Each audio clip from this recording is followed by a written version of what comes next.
Pemirsa, Menteri Keuangan Purbaya Yudi Sadewa membalas kritik yang dilontarkan Hasan Nasbi. Purbaya mengklaim berhasil mengembalikan kepercayaan publik melalui gaya koboynya. Mantan Kepala Kantor Komunikasi Kepresidenan Hasan Nasbi mengkritik gaya komunikasi Menteri Keuangan Purbaya Yudi Sadewa. Hasan mengatakan, gaya komunikasi Purbaya yang sering menyenggol sesama pejabat pemerintah lain bisa melemahkan soliditas pemerintah. Ia juga menilai sesama pejabat publik tak boleh saling baku tikam di ruang publik, apalagi dengan komunikasi koboi yang kerap dilakukan oleh Purbaya. Ini kalau kita bicara dalam konteks pemerintah ya, sesama anggota kabinet, sesama pemerintah nggak bisa kalau menurut saya baku tikam terus-menerus di depan umum.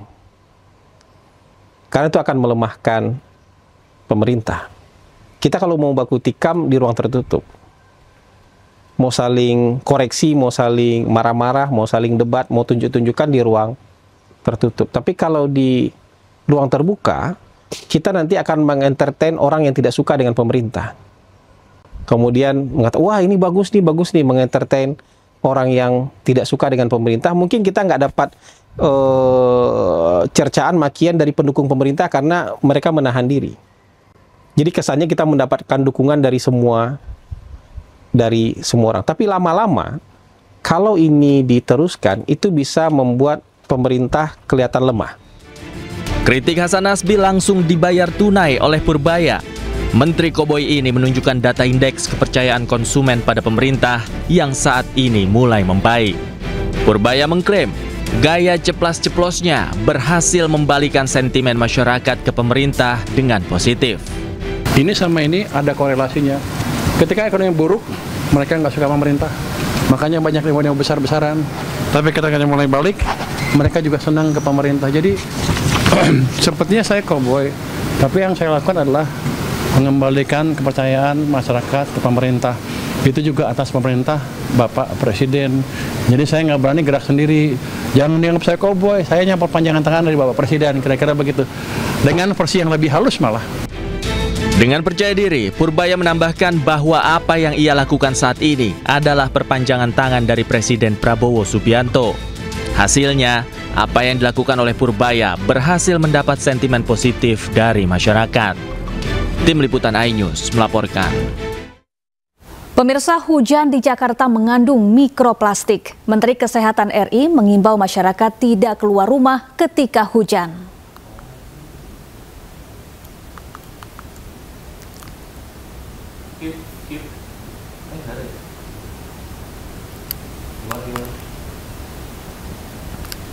Hujan deras yang mengguyur kota Jakarta beberapa minggu belakangan ini ternyata mengandung mikroplastik. Menteri Kesehatan Budi Gunadi Sadikin memberikan sejumlah imbauan. Warga Jakarta diminta untuk memakai masker saat keluar rumah ketika turun hujan. Bahkan Menkes meminta warga Jakarta untuk tidak langsung keluar rumah ketika hujan. Himbauan saya buat masyarakat adalah bahwa ya kalau bisa yang paling aman melindunginya pakai masker kalau jalan di luar. Tapi kalau tidak, ya usahakan jangan jalan di luar sesudah hujan, karena ini turunnya kan saya dengar. Pemerintah terus evaluasi program makan bergizi gratis. Nantinya setiap SPPG harus memiliki alat uji bahan baku MBG.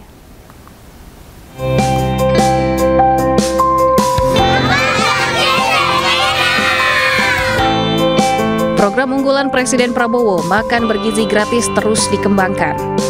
Pemerintah pun menargetkan pembangunan 25.400 unit SPPG di seluruh tanah air pada akhir tahun ini.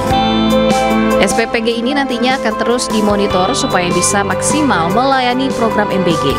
Nantinya SPPG juga dilengkapi dengan alat uji bahan baku dan sterilisasi food tray. Alat ini akan membantu mengeringkan food tray dalam waktu 3 menit.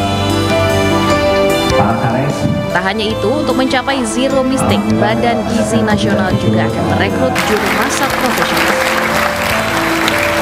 Pertama, langkah yang ingin kita lakukan adalah menurunkan jumlah penerima manfaat per SPPG, kemudian kita juga himbau dan kita minta agar setiap SPPG ada juru masak yang bersertifikat. Ya, usai jeda kita akan melihat Wapres Gibran Rakabuming Raka ikut acara mancing gratis. Jangan kemana-mana, tetaplah di Pemimpin Rakyat.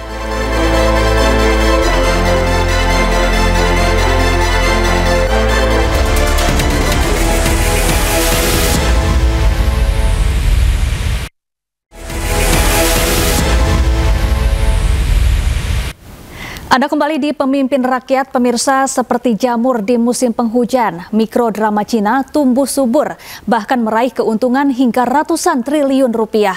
Menariknya, Menteri Keuangan Purbaya ternyata senang nonton drama Cina.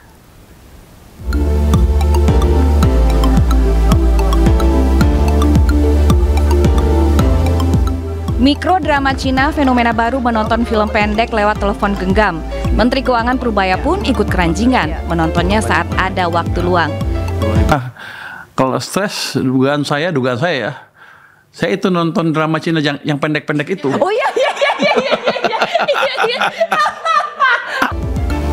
Dan bagi konten kreator Clara Sinta, kepopuleran mikrodracin justru menggoreskan kenangan buruk dalam rumah tangga mereka. Mikrodrama Cina menjadi salah satu alasan perpisahan Clara dengan sang suami. Itu aja, sama kadang-kadang kalau malam dia tuh suka ngeliatin drama Cina. Konflik kita tuh aja. Apa? Maksudnya? Drama Cina. Kenapa dengan drama Cina? Ya aku nggak suka. Ketenaran mikrodrama Cina tidak hanya berdampak pada kehidupan sosial, tetapi juga mampu menghasilkan keuntungan dengan angka fantastis di tahun ini, yaitu sebesar 156 triliun rupiah lebih. Bahkan dalam 5 tahun ke depan, produsen mematok target ambisius sebesar 265 triliun rupiah. Mudah disebar melalui ponsel hingga biaya produksi yang rendah menjadi alasan dibalik laris manis drama pendek dari negeri tirai bambu ini.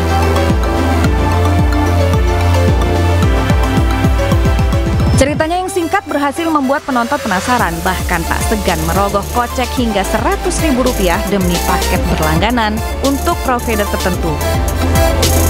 Bila terus-terusan mencuri hati dunia, maka bersiaplah drama Korea dan drama Jepang gigit jari. Lihat saja, sepanjang tahun 2024 hingga 2025, mikrodrakor hanya menyumbang 7,5 triliun rupiah. Penurunan ini juga dirasakan di drama Jepang. Kesuksesan mikrodrama Cina bisa menjadi inspirasi khususnya bagi dunia perfilman dan sinias di Nusantara untuk lebih berkreasi. Tim Liputan iNews melaporkan. Pemirsa, Wakil Presiden RI ke-10 dan ke-12 sekaligus Ketua Dewan Masjid Indonesia Yusuf Kala ajak pemimpin dunia berani wujudkan perdamaian di Gaza. Seruan Yusuf Kala terkait perdamaian dunia disampaikan dalam Forum Internasional Meeting for Peace di Roma, Italia. Forum ini dihadiri pemimpin dunia, tokoh lintas agama, dan aktivis kemanusiaan dari berbagai negara. Dalam pidatonya, Yusuf Kala menjelaskan konflik dunia kerap berulang karena 3 faktor, yaitu agama, kemuliaan, dan kepentingan ekonomi. Jika disalahgunakan, ketiganya bisa melahirkan konflik dan penderitaan. Before what happened in Afghanistan, Iraq. Pemirsa, Wakil Presiden Gibran Rakabuming Raka menghadiri acara memancing gratis yang digelar di Kali Gabus, Tambun Utara, Bekasi. Acara ini sebagai bagian dari peringatan Hari Sumpah Pemuda. Dan pemirsa, informasi ini sekaligus menutup Pemimpin Rakyat hari ini. Temukan informasi-informasi terbaru lainnya di www.inews.id.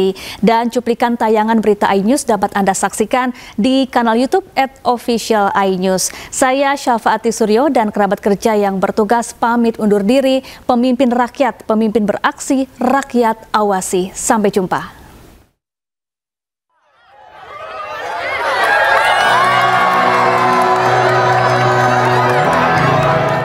Dalam suasana penuh semarak dan kebersamaan, Wakil Presiden Gibran Rakabuming Raka menghadiri kegiatan Mancing Mania Gratis Jilid 2 yang digelar di sepanjang Kali Gabus, Tambun Utara, Bekasi. Melihat kehadiran Gibran, warga langsung berebut bersalaman dan mengabadikan momen dengan ponsel.